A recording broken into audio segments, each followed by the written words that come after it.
It's another new day, Sandra. It is. Your weekend's going quickly again. Who was very, very woozy last night, Sandra? Not me.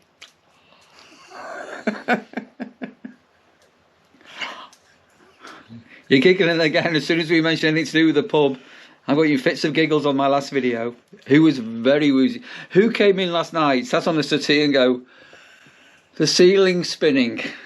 It wasn't quite spinning, but it was close. Who had too much to drink, Sandra? I don't know what that... I didn't even drink that much. I don't know why it knocked me out, but yeah.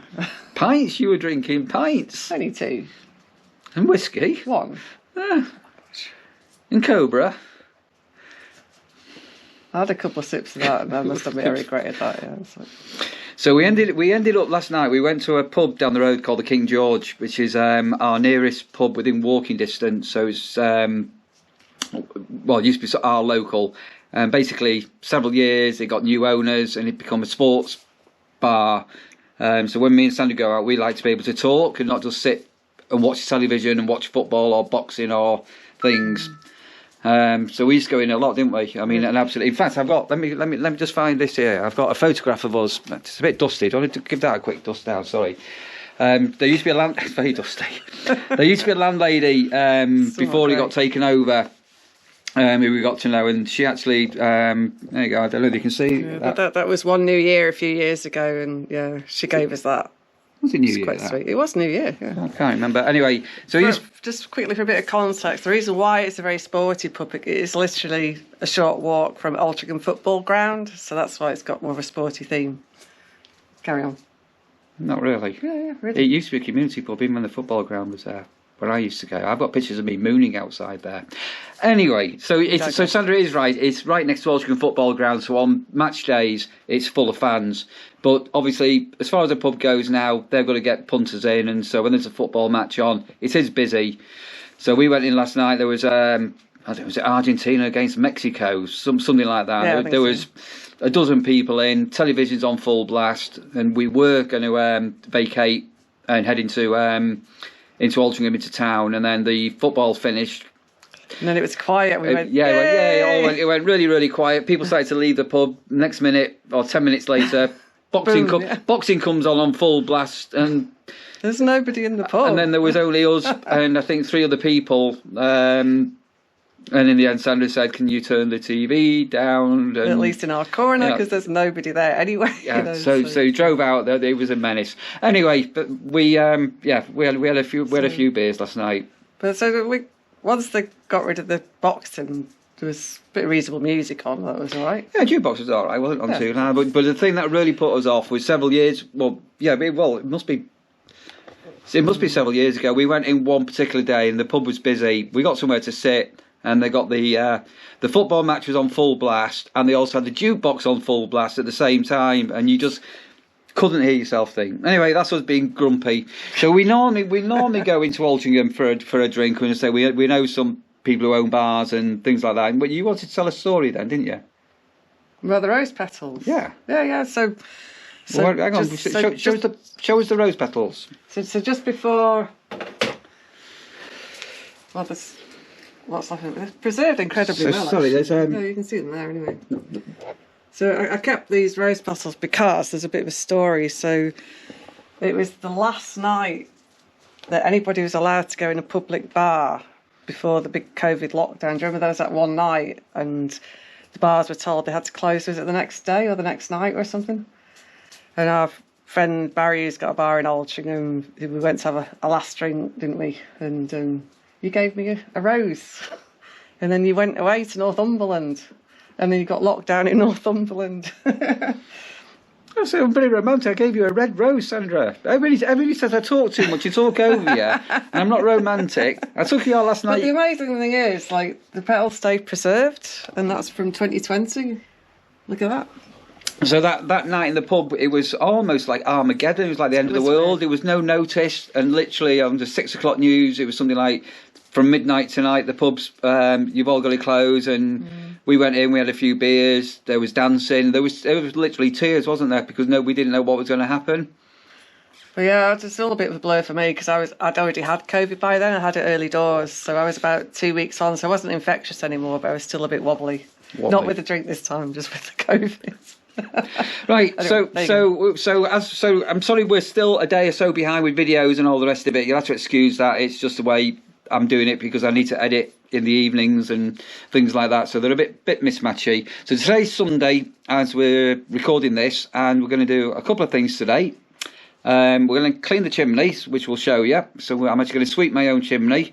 So I'm going to get lots of criticism. You should do it like that. You should do it like that. Whatever. We're going to do it the way we've always done it, aren't we?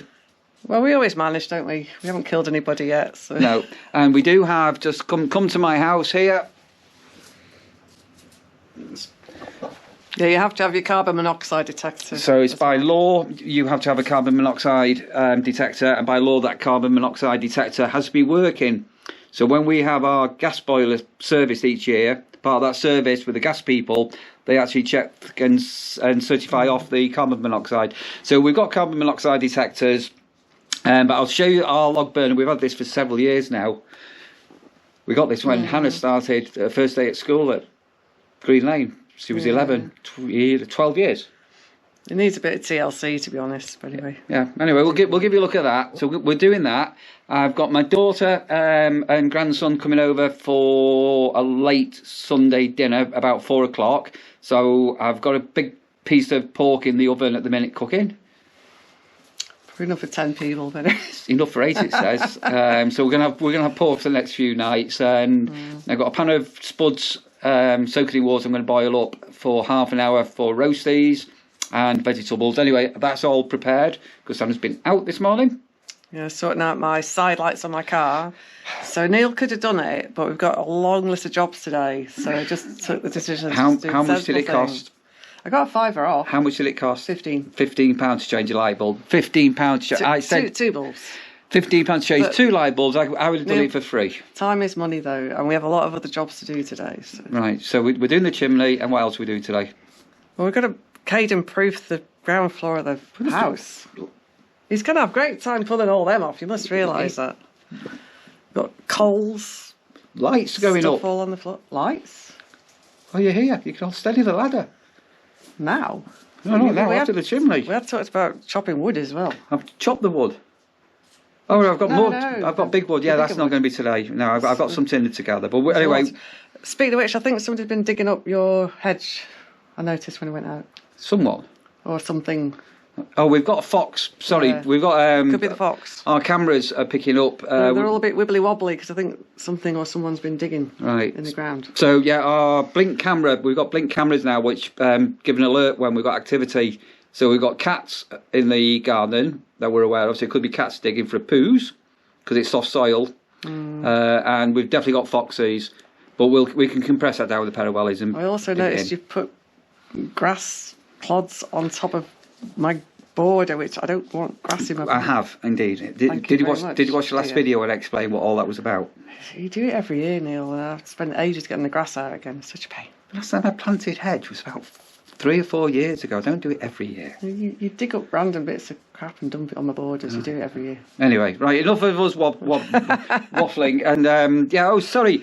Fingers crossed when you watch this, I've got a new intro.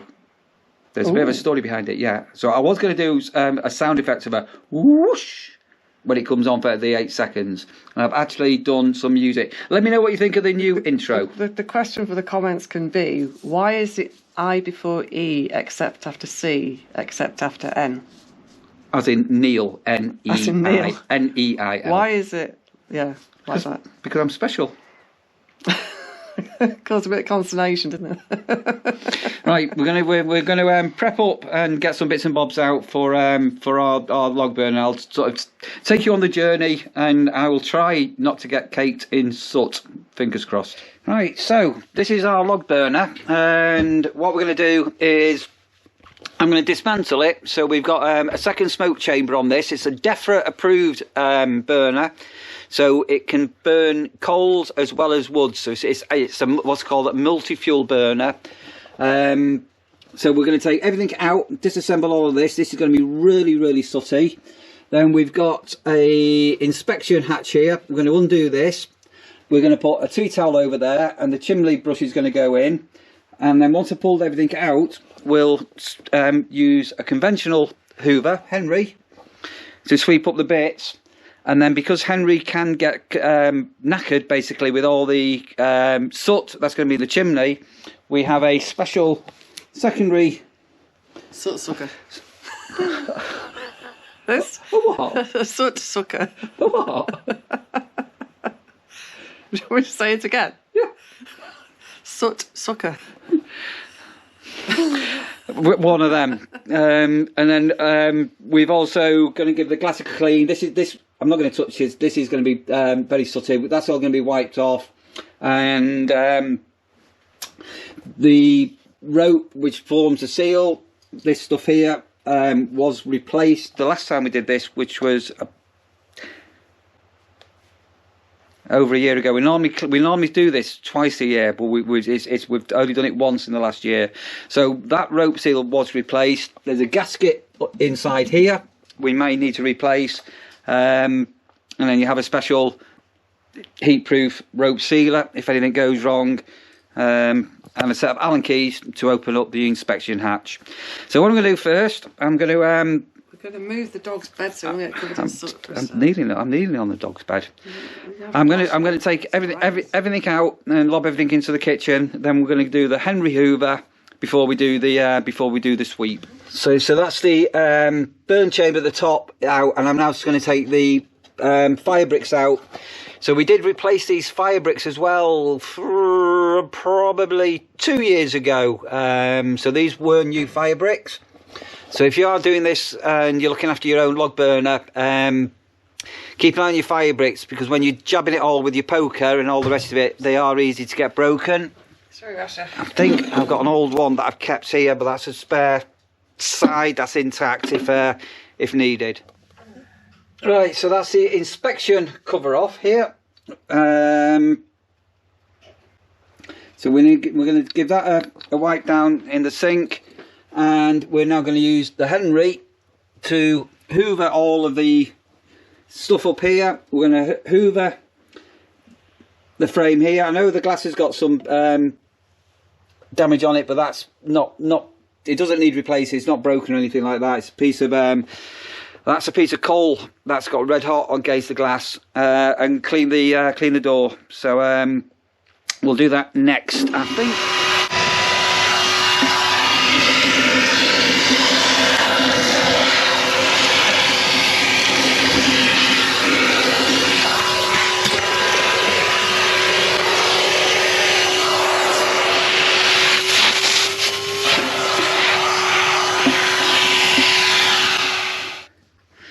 So we've just cleaned the glass on there. Top tip, did you know, if you drink tea, you can use tea bags to clean the glass sander? Did you know that? I had forgotten that, but yeah, it does work. Yeah, so you can use tea bags. So we're taking out the grill plate here. We were just looking at that inspection hatch, and I'm not too happy with that gasket that's on there. I think I've got some spare gasket material. If I've not, we'll put this on now, and I will order a sheet of it. But basically, it's just a cut around gasket that's obviously fireproof. And we're now going to close up the door here. And where's the chimney sweep? Where's the chimney brush? Oh, you're right. Aha, am I right? And here, and you can see, we've got the brush, and So obviously it's a suitable one for obviously the pipe for a log burner. It's narrower than obviously a standard chimney, so you get different sized brushes. Yeah, so a lot of people don't know this with log burners, but basically you've got this piece here, and then we've got an internal flue, like a stainless steel flue in the chimney that's been put in. So it's not the width of a chimney. So this pipe, again, we'll try and show you, that brush fits inside the pipe. And every time I do this, every time I say I need to mark how many lengths of rods we need. So you can use these for drain rods. So if you've got block sewers, you can use these as sewer rods as well. Do you know that? To get down your drain and give it a good rod in. And we've got up on the chimney, we've got a cowl. So when I start getting, I don't know, about several pieces of rod up, I will go slowly, and you'll feel when we reach the top of the chimney. And we were a little bit cruel years ago with Hannah, weren't we? What we did with when she was very interested in us swimming. Can you remember what we did? You said something daft like, if she looked outside, you'd see your head at the top or something like that. Was it something like that? So we sent Hannah outside. She was only 11 at the time, and we sent Hannah outside and said, right, when I clean the chimney, when you see the brush all appearing, and I'll start waving the flush at the top of the chimney, let us know. And bless, she fell for it. Oh, I thought it was funny. So let me just show you the ash vac as well. As I say, the Henry or any normal vacuum isn't really designed for doing all the ash and soot. So inside here, let me open this up and I'll show you the filter, because we are going to, this is where we get dirty. We are going to need to clean this several, see ya. Good job you opened it up. So this filter here will get blocked as we go along. You'll see in a minute. This basically, when we've done the sweep, this whole area here is going to be that high with soot. It's going to be full, and when we do it, it's going to get full of it. So yeah, so it's a good job we opened that, wasn't it, Sandra? I hadn't realised the filter wasn't on. No, This was loose, so I tightened that up. Right, and then I'll show you how this works, because if you notice, there's no motor on here. Well, let me explain to you how it works. Right, so basically, Henry now connects to here. So when we put Henry on, if you see here,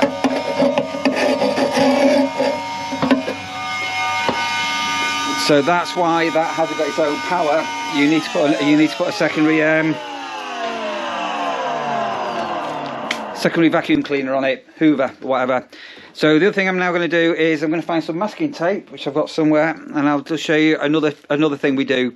So if you were a professional chimney sweep, you would now have big cloths on the floor and things like that. So I am going to put some cloths down, and I am going to cover this hole with a bit of masking tape, which I'll show you. And sorry, as we're doing the chimney, I'm also cooking the roast for dinner today. So yeah, look at that there.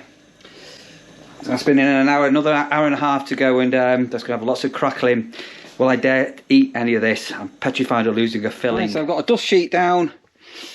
Hello, Rasha. Sorry, I think Rasha wants to go on the video. Hello, Rash, what are you doing? A blue bottle. I'll get Sandra to video me getting my brush in the hole.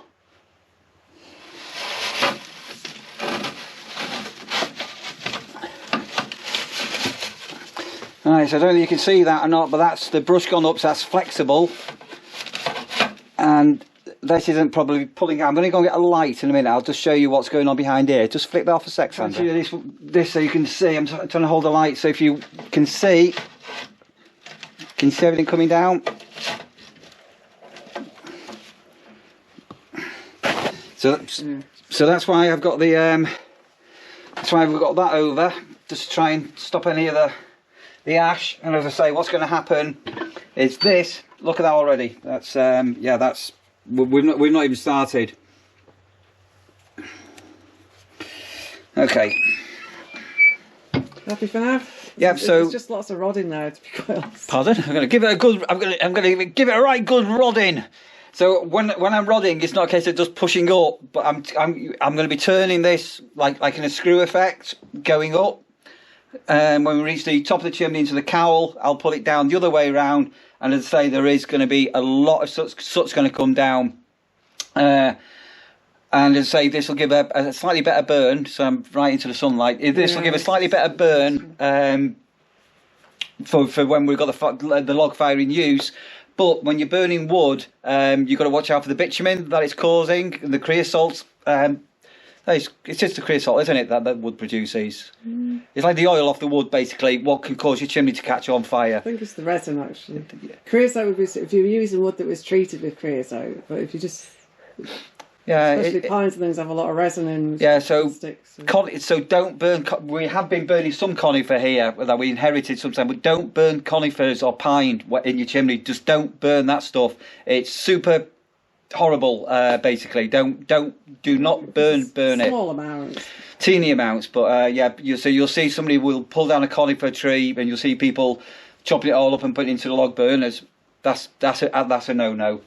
Right, up we go, and turn it around we go, and then what we do is, again, it's a bit like cleaning a drain.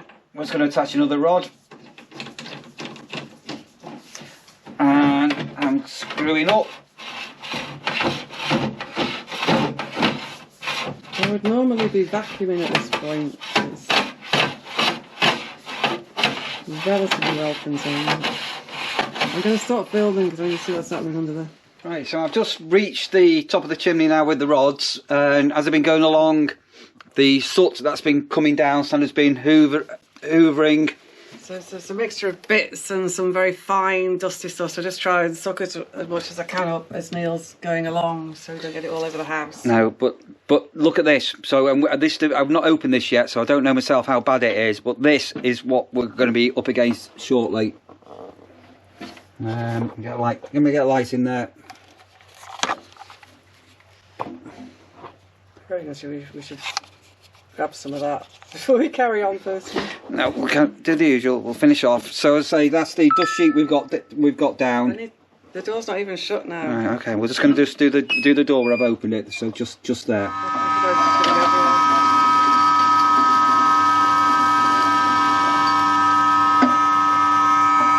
I don't think I mentioned before. So we normally do this twice a year, normally about September, and then at the end of the burn, sort of March sort of thing. But obviously, with me being away, it's only getting done.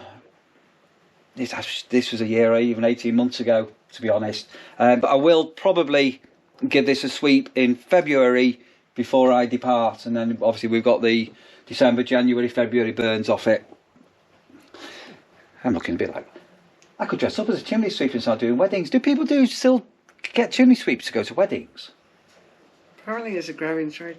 I'm just realising I probably shouldn't have had light green trousers on, but oh well.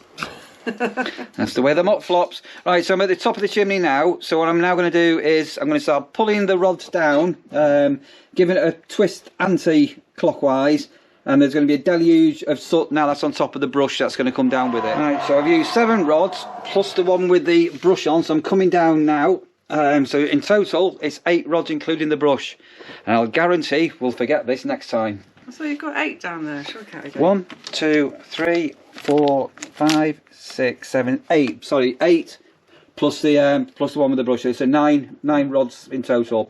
Oh, it's a right good rodding I've done there. There, look at it. Right good rodding that, Sandra. Very funny. Best rodding of my life. Hands of a chimney sweep. Hands of a chimney sweep. Right, so we can take. So who did the brush itself and the top and the exposed bits before we open the door underneath?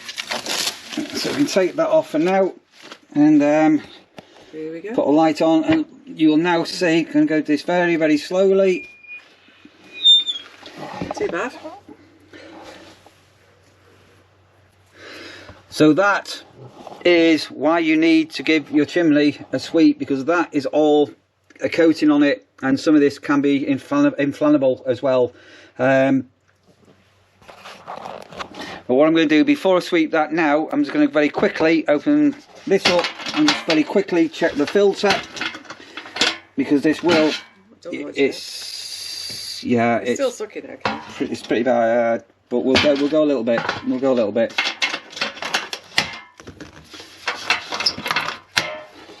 Right, Sandra, let's go.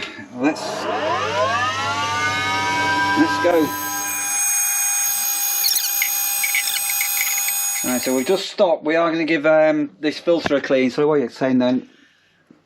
Once you've been stuck in loads of soot, if you let that drop down, there's often bits of soot still inside, so you don't put it on a light coloured carpet because you'll get soot everywhere in your carpet if you're not careful. So I've just taken the pipe out from the Henry Hoover, put one of these easy ones, do it. It's not going to be very easy doing this single-handed. Do you want to just lift that up? And I'll put a light on, you can see this a bit, how bad that is. For the power on this one.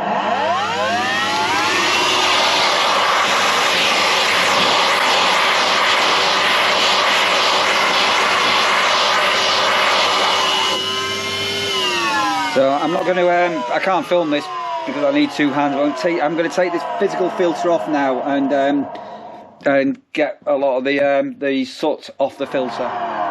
Okie dokie, so that's nice and clean, and that's left to go. That's it.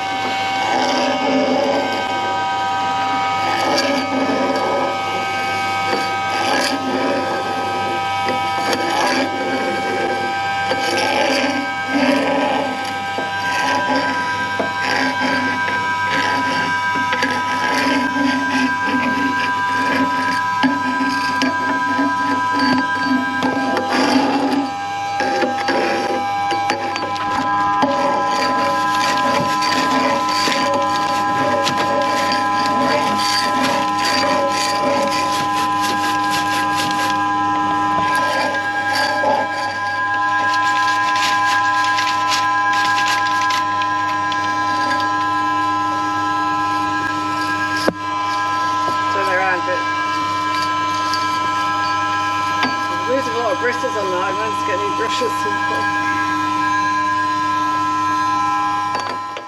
Right, so that's all the chimney swept.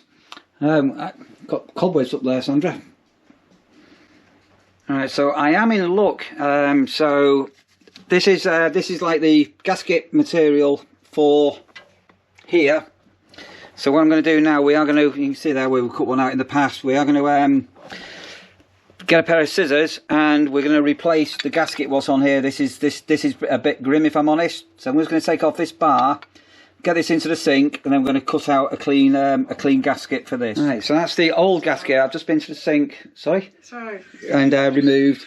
And that's my alarm saying my potatoes are on the boil, can be turned off because they're going to be turned into roasties. Right, that's all ready. So we're now going to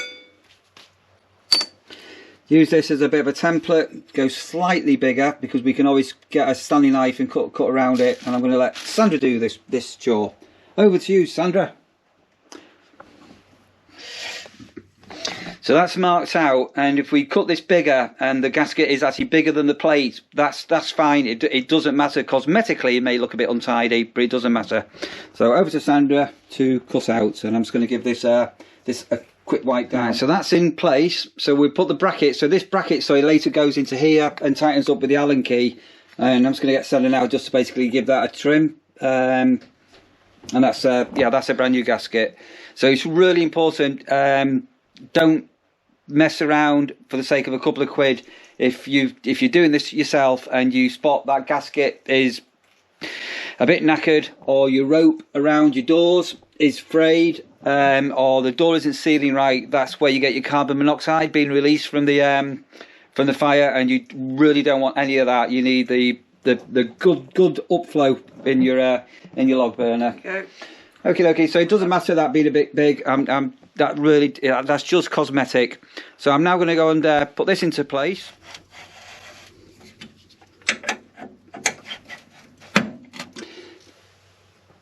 So that's nice and tight, and I'm now going to rebuild the fire. I'm going to get the grate back in, fire bricks in, the throat for the top, and pretty well done. Bit of a tidy up and a wipe out next, I think. Right, so that's the fire all put back into place. So you see, so this, I know this looks a bit damp. I've just wiped that down with a damp cloth and everything. You can adjust this front grate. I leave that slightly loose. I might tighten it up a little bit, to be honest, for getting your coals out that are burnt. So I need a different size Allen key on here, if you look.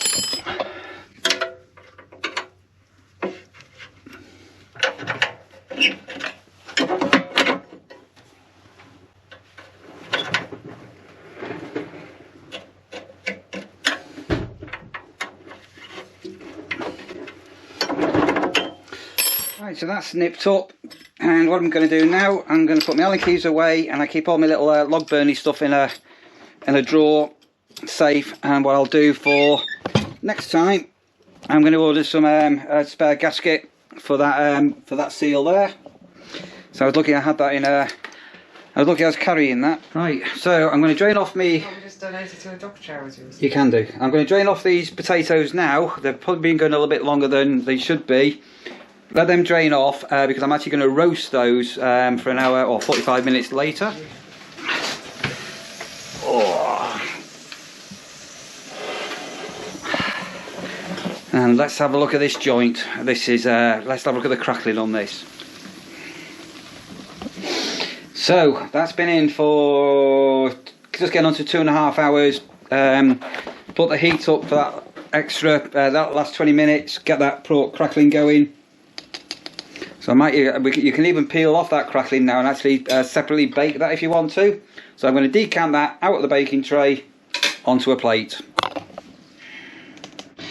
Alright, so I've got the crackling off the pork, and I'm going to lob that in the oven now on a high heat for 15 minutes just to get that super crispy, ready to take out some teeth. And also just check the joint, make sure it's cooked, which it all is. It's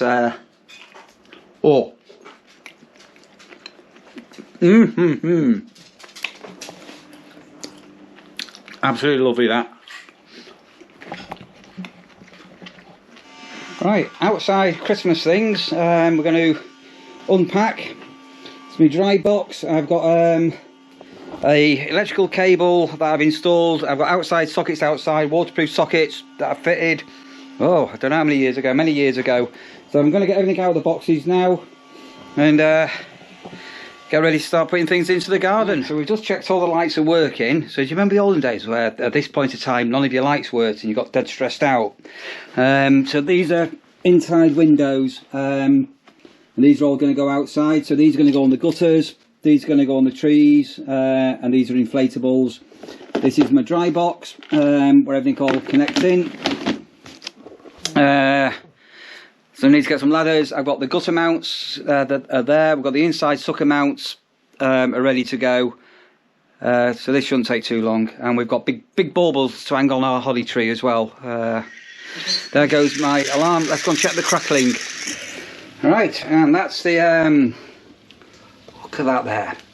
So that's the crackling, all nice and crisp. Look at that, that's absolutely gorgeous. So let that cool down, and now it comes to 2 o'clock, picking Lucy up at 4 o'clock. So get the ladders, get the lights outside, and start lobbing up the lights. I should have said, sorry, with the crackling as well, what I did do was this has been seasoned. Get a bit of crackling, Sandra. Nice and all. Seasoned with a bit of salt and pepper, and I'm petrified of knackering my teeth. Oh. Oh,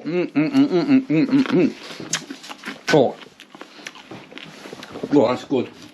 I've just tried a bit of the meat. Right, this GoPro's playing up. Right, how's that, Sandra? How's the meat and crackling? Very tasty. Somebody's feeling a bit left out. we'll give Rash a little bit.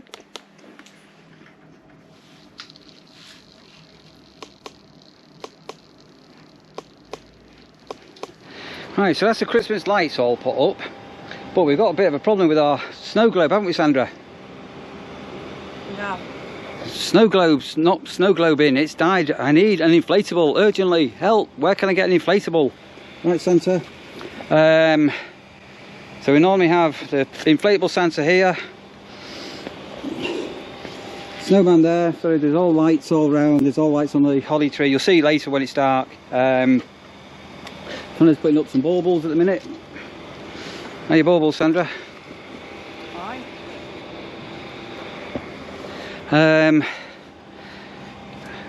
And a sheep is in a bit of a rand. Why is your sheep over here? It's just in a safe place where we trash in the garden and the ladders. It's in a safe place. Right, Sandra, I put your sheep in a safe place. So Sandra's sheep was part of a nativity run a few years ago. So the local church had all animals, and you had to go and check them off whether you've seen all the nativity creatures that were dotted about. Right, see what it's like when it gets dark. We need a new inflatable. I'm really sad. How many inflatables does a man need? 3, like we always have had. We're an inflatable we started with 1, didn't we? Yeah, but then it had a friend, and then it had another friend. We need another one. We need to get on Amazon now. Right, so feverishly working away. I'm even having some angel delights. So yeah, I've got veg steaming, some carrots boiling, gravy cooking, roast potatoes in the oven, Yorkshires to do. Very Lucy, Kayden and Sandra coming. That's table all set. And as it gets dark, we'll take you outside to go and have a look at our little Christmas display so far. And Sandra's given permission to replace the broken inflatable. So we'll have a chat over lunch. What we're going to replace it with. Sandra wants a reindeer. It's found the bongo. Right, Kayden. Kicked off when I took it off. Kayden, what are you saying? Anything at all? Oh. Oh. Oh. Oh. You're on your phone, Lucy? Yeah. Want to say hello to anybody? Say hello. Hello. Hello. So that's Lucy, our other daughter as well, who you may have seen some time back. And that's Sandra, who was a bit piddled last night. And there's Rasha. And this is Kayden. Kayden. Oh, no, right. What have we got here? Carrots, peas, corn, beans, broccoli, roasties, pork. Do you like crackling, Lucy? I never tried it. Just try a little bit. While you're young, you can. Kayden, I've got you some chicken nuggets on the way. Oh, wow.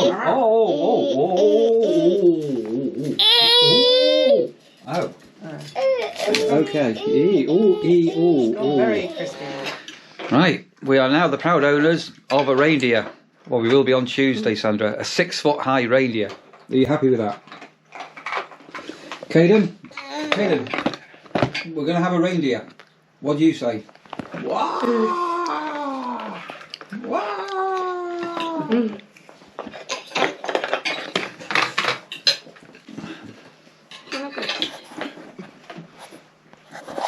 Nom nom. Pardon? What's that? Is that new?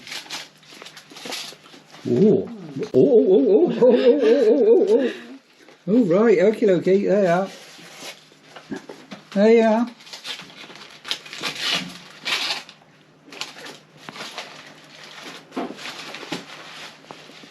Oh, he's well into that, isn't he?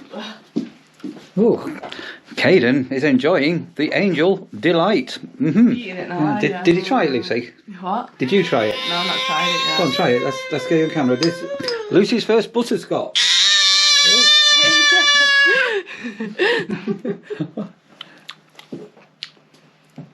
Oh. Taste. I don't know. It's like, I don't know. That's weird. It's really weird. It's like, I can't tell if I like it or not. Okay, well, Kayden likes That's it. really weird. Like, I really can't. I can't It's tell. having banana. Can't tell. So he's having a bit of both. Right. Here we are. There's outside. Right, we'll see you later. If you need me to get you out there, Sandra, let me know and I'll come and get you out.